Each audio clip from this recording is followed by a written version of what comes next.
Hello, I am Patrick Smith. This is Disenthrall. Welcome to the show. Today we're going to be doing another user content submission story today, this time on Theresa Tetley, who was unfortunately recently convicted and thrown in a cage by violent thugs working for the state for trading in Bitcoin without jumping through their hoops and spying on people for the government. So, a woman who for years went by the name Bitcoin Maven on localbitcoins.com, a peer-to-peer website for buying and selling anonymous Bitcoins in person, was sentenced Monday to 366 days in federal prison, 3 years of supervised release, and a $20,000 fine, plus a bunch of theft that we'll get to later. So, I mean, honestly, this is a lot shorter of a sentence than I would have thought. The government usually likes to utterly destroy people for doing peaceful things that they don't approve of, like trading in money.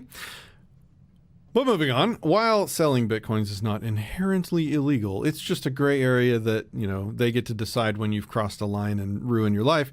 Doing so in such large volumes, in their opinion, without keeping extensive records to mitigate money laundering, i.e. free peaceful trade amongst consenting adults. Oh man, it's hard for me to read this without just rage-facing constantly.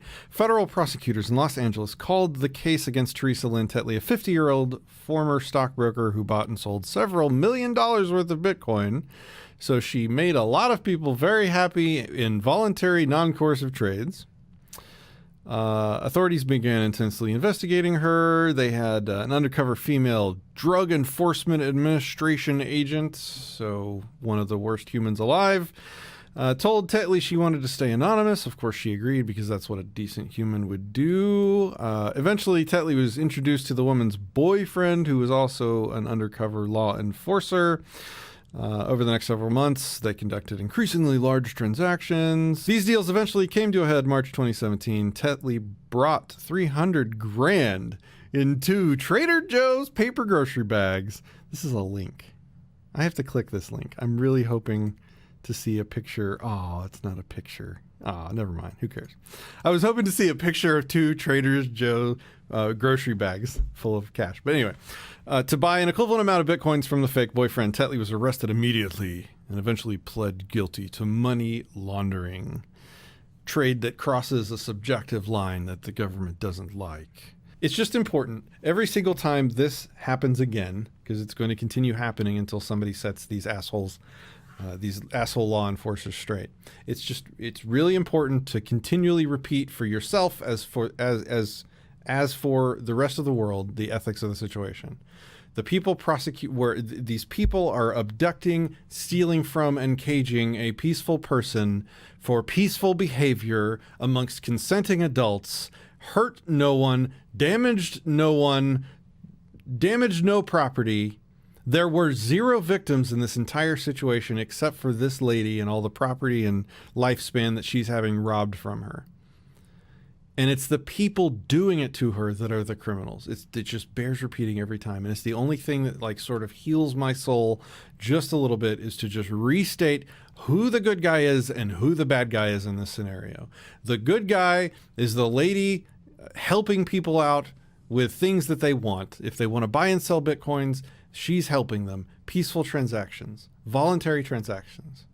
The bad guys are everybody from the drug enforcer assholes that work undercover to bust her, the judges, the juries, the prosecutors, the attorneys, the lawmakers, literally everyone on the chain. Those are the bad guys. Those people don't deserve any respect. They don't deserve any friends. They deserve to be ostracized from society in every possible way, and they probably deserve... They might think they're the good guy, but that doesn't make them the good guy. And one of the best ways to show them that they're actually not the good guy is to treat them like the bad guy. And speaking of somebody that's been caged, they have a petition going on this terrible change.org website that I usually don't like, but it doesn't matter because this is Ross Ulbricht. They have a petition going for clemency for Ross Ulbricht, who is serving double life plus 40 years without the possibility of parole for creating a website to facilitate trade of peaceful goods amongst consenting adults with 0 victims. Again, same story, different victim. the person that's currently in a cage. In this case, double life plus 40 years. So hopefully the President of the United States will see fit, based on this petition, to hopefully pardon this kid and get him out of that cage, where he will continue probably leading the rest of his life, continuing to hurt no one. So please, link in the description for that petition. I'd love to get them over 10,000. It looks like they're really close to getting there. So I'll leave it there, guys. Remember to share this content if you want to see more of it. Check out our Patreon page if you want to become a supporter and really help this channel grow.